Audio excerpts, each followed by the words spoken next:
Who's your best friend? What would you do for your best friend? You might let your friend play with your favorite toys, or you might go to the park with your friends. Today's Bible story is about two best friends, David and Jonathan. Jonathan stuck by David no matter what.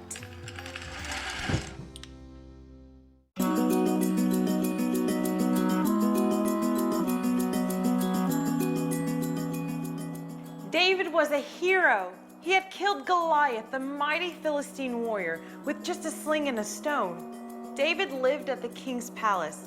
Jonathan, King Saul's son, became best friends with David. Jonathan gave him gifts, his robe, tunic, sword, bow, and belt. Now Saul didn't love David like Jonathan. Saul was jealous of David and wanted to kill him. Jonathan warned David, "My father wants to kill you. Go hide until I can talk to him." The next morning, Jonathan talked to Saul. "Why would you want to kill David?" Jonathan asked. "He has done nothing but help you." Saul promised not to kill David. Jonathan told David the good news, and David returned to serve Saul as he had done before. But Saul did not keep his promise. One day, as David played the harp for Saul, Saul threw a spear at him. David escaped. He told Jonathan what had happened. "That can't be," Jonathan said. "It's true," David replied. "How can I help?" Jonathan asked.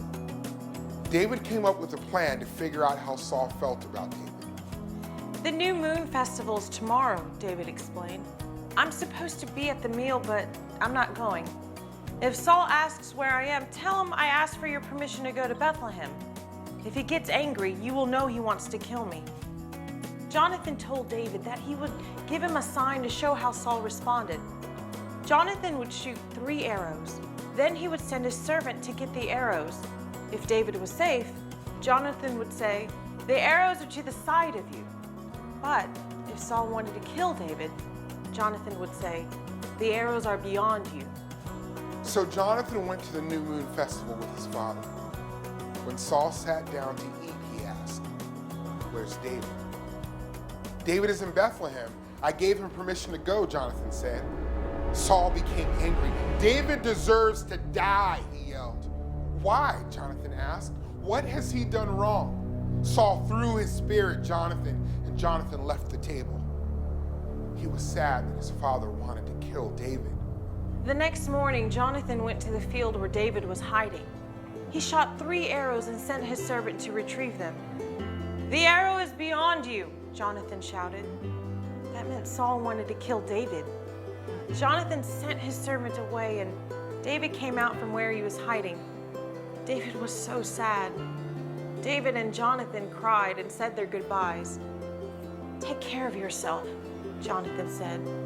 The 2 men parted ways. No matter what, they would always be friends.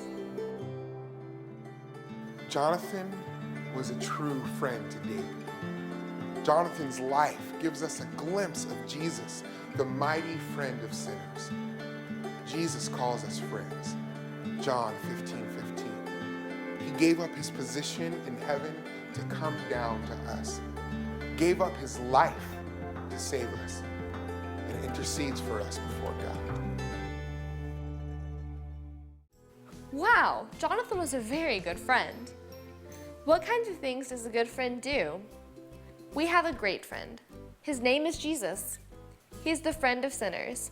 And Jesus left heaven to come to us, and he died to save us.